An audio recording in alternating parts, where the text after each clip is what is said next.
Hello, and welcome to this bonus episode of the Workwise for Screen podcast. It's part of a growing collection of practical resources and guidance designed for professionals in the screen industries, supported by the BFI awarding National Lottery funding. Through these podcasts, live events, and our online community, we help our screen sector better look after all the people their businesses depend on and stay on safe, legal ground.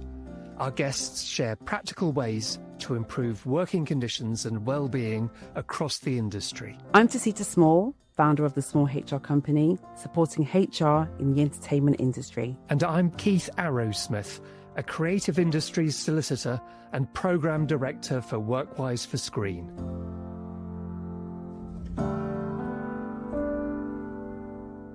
In this episode, we hear from Adam McGlynn, Employment Associate at the legal firm Mishcon de Reya. He talks about one of the most fundamental yet complex areas that every creative business must navigate: understanding employment status and getting worker classification right from the very start. Let's hear from Adam.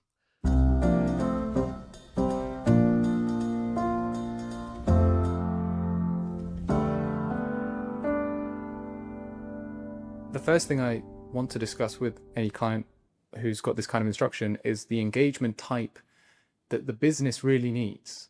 Do you need employment, or do you need something more flexible? Would you like a worker, which can be kind of more of a casual engagement, but still retains some of the control of employment? Or do you need something on the other end of the spectrum, something like a freelancer agreement where the person is actually self-employed? In those circumstances, you get the greatest level of flexibility and can be quite creative with it. But the most important point of when I give this advice is that the business needs to understand the rights that go along with that status and that engagement type, and the consequences that go along with it as well. So, for example, on one end of the spectrum, we've got employees. There are rights that come along with that employment status.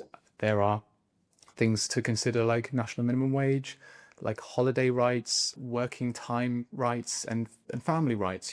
So businesses need to understand that if they are bringing on board an employee, that there are rights that come along with that. There are also benefits that come with that. You get to exercise as much control over the employee as the relationship allows, within reason. But you get a vast amount of control. You can dictate what the employee does, within reason. You can ask them to work at certain hours and perform the work in the way that you as the business want it to be performed. You can control the standard of work expected and the method of work. So there's a great element of control that comes with employment. On the other end of the spectrum, you've got self-employed people, like freelancers. And the consequences of that is that you can't really exercise the same amount of control without potentially the risk of miscategorizing them and then no longer being freelancers as they're intended to be. So you lose some of that control, but then you gain some flexibility with that. You can engage with them as much or as little as you need. The financial structure can be far more creative, and because they don't have certain rights like national minimum wage, you could say, look, we're only going to pay you on success, for example, at a particular milestone or at a particular deliverable. And through that kind of structure, you really protect your investment. We're only going to pay you if the return is worthwhile. So there are positive consequences. There's also things to be concerned about and just to be prepared for. So, for example, with a self-employed freelancer, the IP that they create is not automatically assigned to the business in the same way that it would be for an employee. So businesses need to be prepared when they're engaging with freelancers that their contract is fit for purpose and those protections are in place and of good quality to make sure that everything that they have concerns about is protected. And I'd recommend doing that at a very early stage, thinking about what consequences of engagement might look like and thinking about what the exit strategy as well for these people are. If you have an employee and they will have rights on termination that it's worth thinking about at the early stages.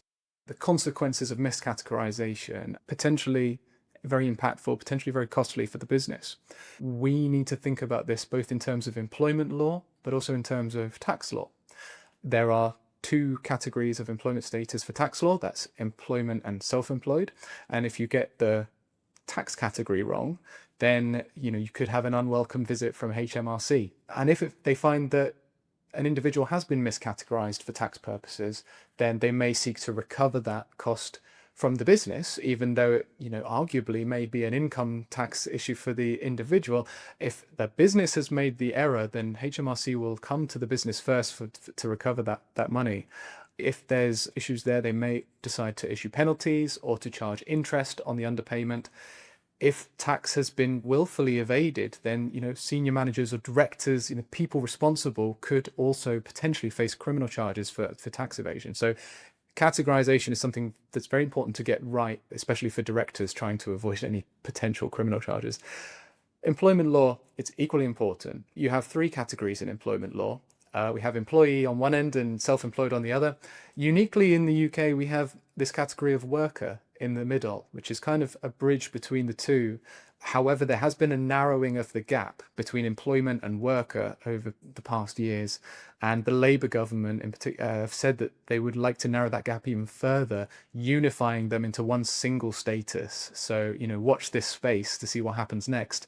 The risk of miscategorization for employment law purposes, if you have somebody who's a freelancer or intended to be a freelancer, they could argue at any point that they've been miscategorized and that they're actually entitled to those worker or employment rights that can be very valuable. If somebody has been a freelancer for 2 years, let's say, they could argue, actually, I've been a worker for that entire time and I'm entitled to 2 years worth of holiday pay over a period of time. And especially if you've got a couple of freelancers arguing at the same time, can be quite valuable. Anti-discrimination laws, when they start to apply and whether that adds some sort of extra burden, it's definitely something I have questions about, and that business owners who are unfamiliar with it definitely have concerns about. For clarity, the Equality Act applies at that early stage of recruitment. So things like the provision of reasonable adjustments to make recruitment accessible for people who have a disability under the Equality Act, this starts to apply at that stage. Businesses, especially the smaller businesses unfamiliar with this, sometimes have concerns that they raise to me about recruiting and then onboarding somebody who may be neurodivergent or who has some sort of disability under the Equality Act. Do they need to treat these people in a different way? Not really. My opinion and the advice that I try and give is that everybody is an individual, and at the end of the day, you're trying to find the person who's going to perform this role in the best way possible. If you find yourself applying one rule to one person, perhaps you should consider extending that rule so that it is good practice across your recruitment process.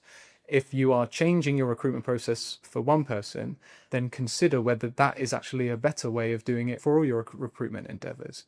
At the end of the day, everybody needs to be treated as a human, as an individual, and their particular needs are relevant for that. So it's a very lawyer answer. In one sense, you do need to treat somebody with a disability differently, but that's not because they have a disability versus somebody who doesn't. That's because they're a human who has their own bespoke needs, both at the recruitment stage, but also when you start to engage them.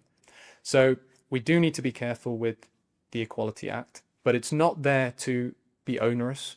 It's not there to put people with disabilities at an advantage over others. It's just there to help put everybody on the same level playing field, to help them overcome boundaries that they might encounter, and then we can treat everybody in a very similar manner, getting the best performance out of them. DEI strategies, good practices across the board. I believe that all engagements start at recruitment, so I believe it's very important to get it right at that stage. And getting it right starts with clarity. Internally, what does the business need? There's often a disconnect between those recruiting and those who have the internal business need. So speak and communicate and understand what the business need is. And then when that goes externally, when that's communicated externally, be very clear to the individual who might be recruited. This is what we need. This is what we expect. And that can go beyond the services that need to be provided. You can be very clear on the values of the business as well. So make those expectations very clear at the early stage when you start recruiting, so that those being onboarded understand what they need to do in order to perform and to cooperate with you and to build that relationship. Consider whether the recruitment process is accessible.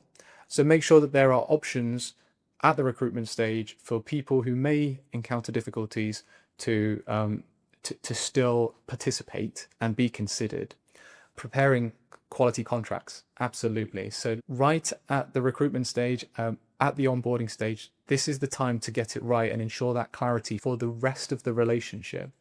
Ensuring objective decision making at the recruitment stage is really useful for avoiding any challenges that there is bias impacting the decision. Having more than one person making that decision. If you have one person, then perhaps unconscious bias is being brought into the equation. But if you have multiple people, 2 people in the room interviewing, 2 people making the recruitment decision, now you've got a check and balance system where they can check each other. And then just generally, businesses should be keeping up to date with changes and reforms, because especially with our Labour government at the moment and the Employment Rights Bill plans, there's a lot of plan for change. The government are planning to implement changes that affect not just employee rights, but also the situation and how it affects freelancers. There's a lot of change coming, and businesses should really be mindful of this and keeping up to date. So using the resources online like Workwise for Screen, like law firms, and just generally keeping up to date with the reforms that are coming into place and how to best use that and comply with that in practice.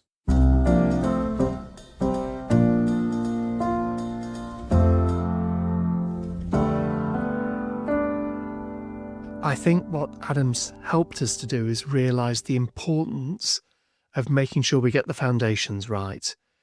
And let's be slightly more sophisticated in our approach to acknowledge that this definition of employment, this definition of worker, this definition of freelancer needs to be properly understood for all of the circumstances, whether it's a conversation about health and safety or employment law or tax law. You may get different answers to the same questions depending on the circumstances. So it will take a little bit of time and effort to make sure that the relationship is understood in all of those situations, but it's a worthwhile investment, because then we're not conflating PAYE questions with employment questions, which might lead to the same answer, but might not. The onus here for me is on the person employing, contracting, everyone to understand the position they are in and who they should be hiring. I think we also need to reiterate, as we go through the next few years, every project you're beginning and engaging in the hiring process is an opportunity to reestablish the parameters. Don't rely on what you knew last month or the month before, because it may be the same, but there might be nuances or differences depending on what you're doing. So there's a point at which every new project comes to be that there should be almost like, a checklist and a non-reliance on the knowledge of that individual sitting in that chair or the person that you're reporting into as to what we should be doing here when it comes to contracting everybody in to do their roles. Over the next year or two, we're going to have the Employment Rights Bill firmed up, and it's still under debate, but we'll have a sense of what we need to know and when it becomes law. But in the meantime, asking yourself about how you want to respond to those new rules and regulations and being prepared for it will give us that best possible chance of making sure we're dealing with the team and making sure that we can continue to deal with the team in a fair way.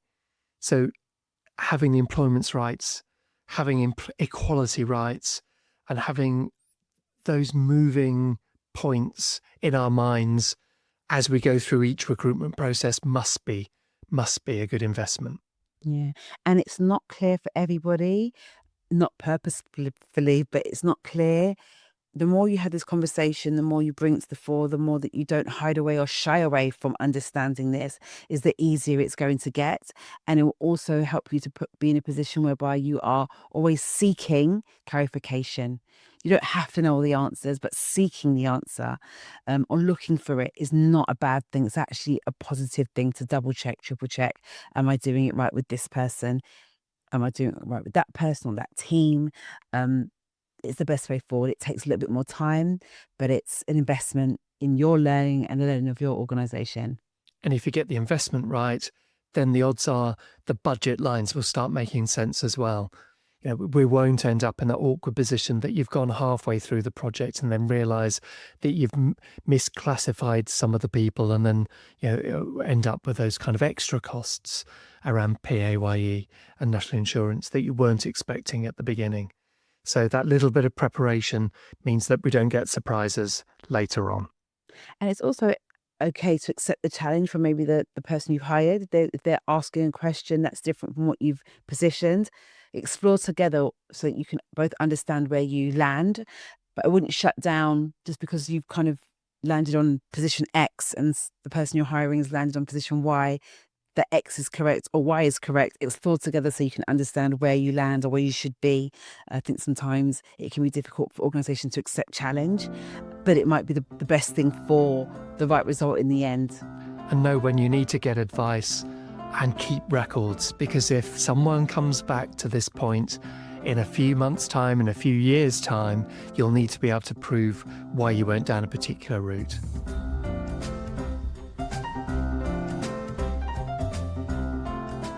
Thanks for listening to the Workwise for Screen podcast, supported by the BFI awarding National Lottery funding. Our online platform provides lots of easy to understand information and invites to our events.